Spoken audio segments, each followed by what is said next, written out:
What's going on, everybody? My name is Seth and you're watching 252 Squad, and behind me is a 2003 Ford Mustang, and this Mustang is my dad's Mustang. He got the same year that I was born, and that shows you how old I am. This car has always been a part of my life and a big story of why I like cars, and as you can see, it's been sitting for quite a while. 1, 2, 3!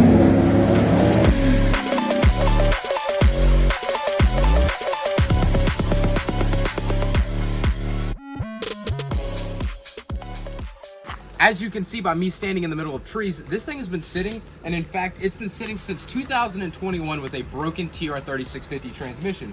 As you can see, it is piled up with leaves and tons of corrosion and everything. And today, we're gonna go ahead and start a rebuild on it. This car has been sitting, and we're gonna get it rebuilt and hopefully ready to go to Ponies and the Smokies 2025 in March. So the first step, as you can see, the Duramax is backed up. It has been sitting in this spot for such a long time that the brakes are pretty stuck on it. And so we're gonna go ahead, we've been spraying, well, my dad's been spraying some anti-seize on it. That way we can hopefully get it to roll. We're gonna go ahead and start by cleaning it up. He also got a fresh battery put in it off camera, so it's got a new battery. He actually got it to fire up, so hopefully we can get it to fire up in this video. We gotta get rid of some old gas and go ahead and just get it to where it moves and rolls, and we gotta go ahead and pull the drive shaft out because it is stuck in gear.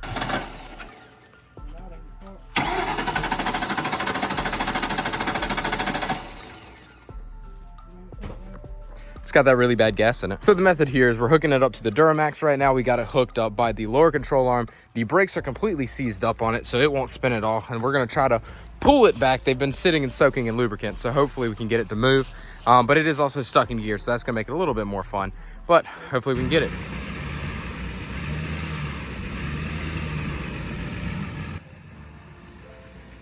First time it's moved since 2021. This is wild. I'm having flashbacks about the right-hand side of the semi-truck right now.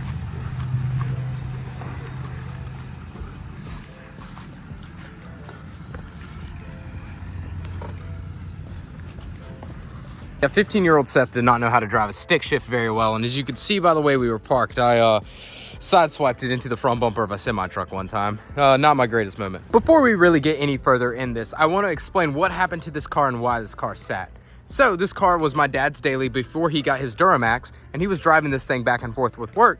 This car only has about 90,000 miles on it, so it's a fairly low mileage car for an 03, and then he was driving it and then it had an issue. Let me show you that issue. Down into the inside of the car here, you might think, oh, this is a fairly nice Mustang, why is the shifter out? Well, if you go, it goes up, it goes down, but it doesn't go side to side. The vehicle currently will not go into any other gear besides whatever gear it's in. I don't even honestly know. I think it may be third or second, but it is stuck in that gear. The shifter will not move. Everything is locked up. And so in order to get it, he had to pull it onto the trailer, pretty much burning out the clutch. And so currently it has a pretty fried clutch and a transmission that is stuck in a gear, so it hurt TR3650. Our next step now that we've got it to move is to actually get it a little cleaned up, as you can see by all of this on the trunk and everything.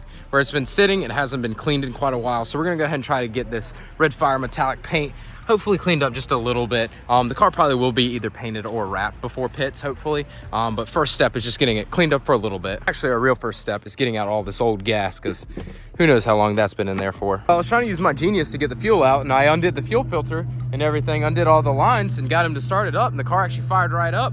The only thing is it's not draining the fuel out, but it is running good right now, which is a good sign. So after messing with the car for quite some time and looking into a few things, it did end up stopping of running. We thought it ran out of fuel, but I'm pretty sure the fuel pump died on it, and now it won't crank. Our next option was siphoning it out by dropping the tank down, and then we just realized I'm pretty sure the fuel pump died.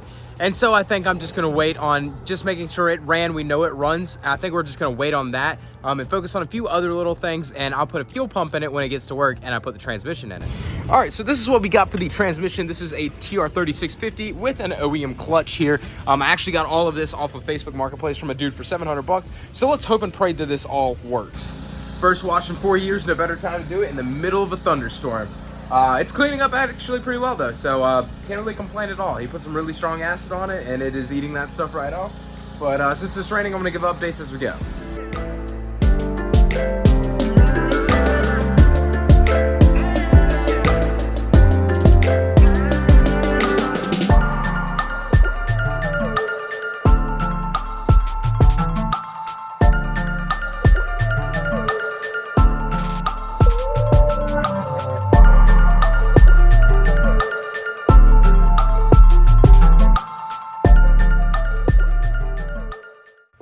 So off camera, my dad got majority of the rest of the exterior cleaning done, as well as the engine bay behind me. It looks really, really good. Let me show you.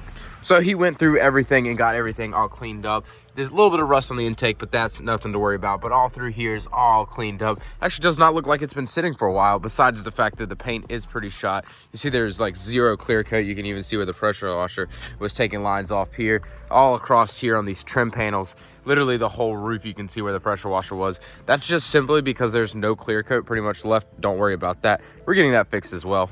The only thing left to clean pretty much before I take it up is the interior. There's a little bit of tearing going on in the seat, but this thing has just kind of been sitting with a bunch of stuff in it since 2021. So it's gotten pretty dirty and a little gross in there, but we're going to get that cleaned as well. Probably not in this video or off camera, but we are going to get that set as well. So guys, that's pretty much going to be the end of this video, bringing back the new Edge Mustang. It's going to be a great series. I'm really excited. Now bear with us on the videos because they might be a little spaced out after this one, just simply because it's my dad's timing on getting this car up to me so I can put the transmission in it and figure out what's going on with that fuel pump issue. As soon as that's done, it's going to be full tilt on getting this thing ready and prepped to go to pits next year. And so it's going to be a great time. So if you don't mind clicking that like button and subscribing to the channel, making sure to click that bell button and turn notifications on so you never miss an update on the car and the build. I thank y'all so much for watching. Have a great rest of y'all's day. Peace out, and I'll see you next time.